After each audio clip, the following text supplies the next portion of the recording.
If you ain't first, then you're last. This phrase is kind of nonsensical. Will Ferrell says this phrase in a movie. I like him, he's a good actor, but it still is nonsensical. So if you're second, third, fourth, etc., that's all the same. So if you do come last, are you of equal merit to someone who came second? I'm sure whoever came second would have a lot to say about that. And if someone has placed second, it's likely they're already feeling pretty jaded. But why though? Because it feels good to win. It feels good to be the best, to get a prize, the adulation of those around us. And being so close to that and not winning would not be the best. Now let's think about the standard top three. Third place is just happy to have a podium finish. First place is happy because they finished top of the podium, but second place is a little more complicated. Yes, second place is a fantastic result. You have basically beat all the competition, bar one, the final hurdle, and probably the most important one in your mind.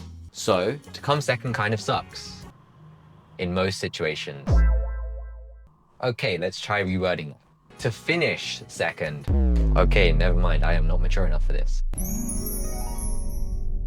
Why don't we look at some serial second places to see how it is? Exhibit A, Borussia Dortmund. Those of you who also watch football will probably know this team. For all the wrong reasons.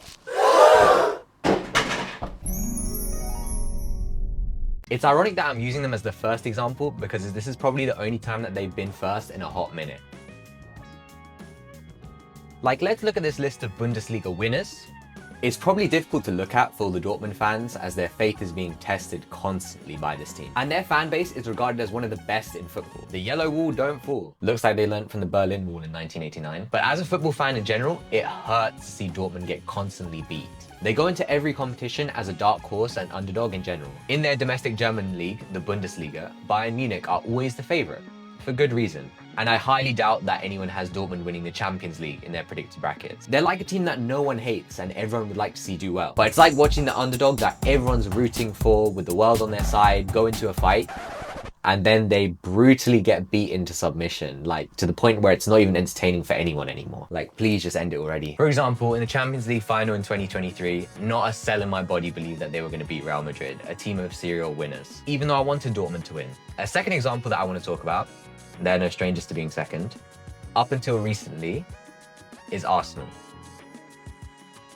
They finished second for the previous 3 seasons of the Premier League, until they finally overcame that hump this year and became champions. Unfortunately. I'm a Man United fan for reference. Fortunately, however, they finished second in the Champions League this season, so this video script is still salvageable. And everyone got the Arsenal hate watch that they wanted. The funny thing is, they somehow finished second without technically losing a single game. They won or drew every game up to the final, where they went into extra time and then penalties. And under official football statistics, a game that is decided by a penalty shootout is recorded as a draw. How a team goes invincible but somehow doesn't get the trophy is beyond me. However, there is a difference between Arsenal and Borussia Dortmund.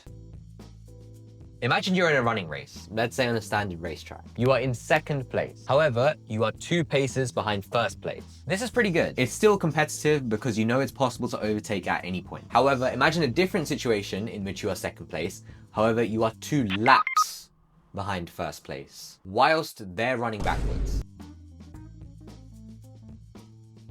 This is not so good. It's not competitive because you know it's impossible to overtake. Hopefully this analogy illustrates the point well, that there is a skill gap as well that often needs to be taken into account. If someone's running backwards and is 2 laps ahead of you in a race, they're faster than you.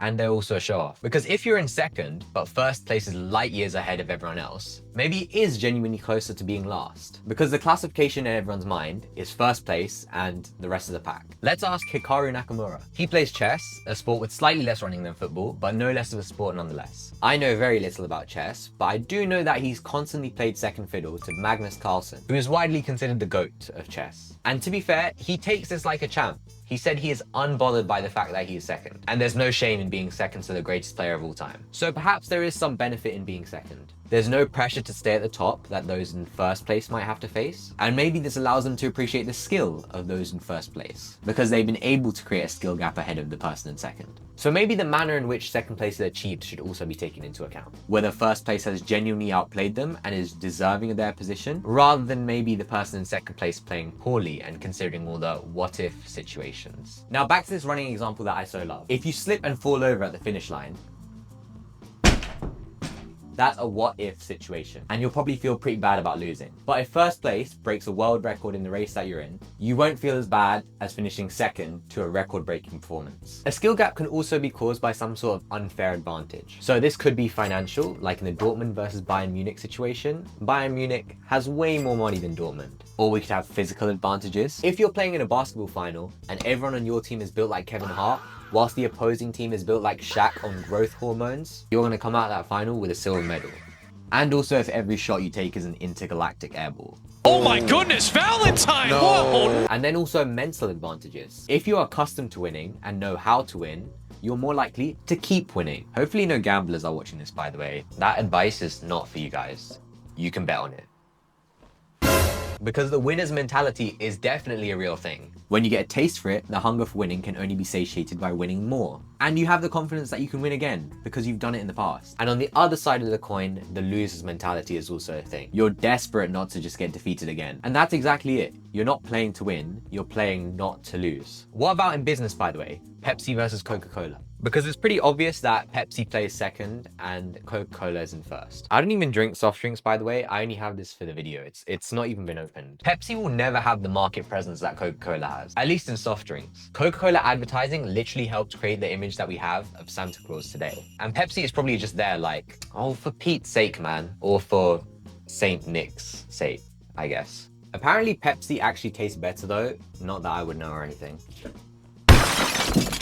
However, I do want to end on this example because Pepsi shows that second place does not define you, not merely being first place a shadow. Yes, Coca-Cola sells more beverages, but PepsiCo is no small fry. Like the entire company that owns Pepsi and all the other stuff is crazy. The company overall makes more revenue than Coca-Cola. You think the company that owns all of this is just some small fry? So in many ways, yes, they are bigger and better than Coca-Cola. Same way that you're far bigger and better than any second place finish you might ever have. Or whatever place you might finish. Now back to this running example. Okay.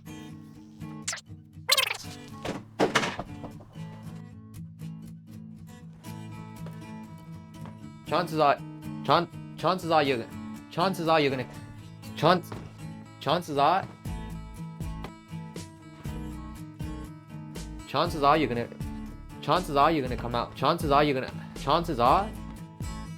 apparently Pepsi actually tastes better though. Not that I would know. Good thing that this didn't explode, you know?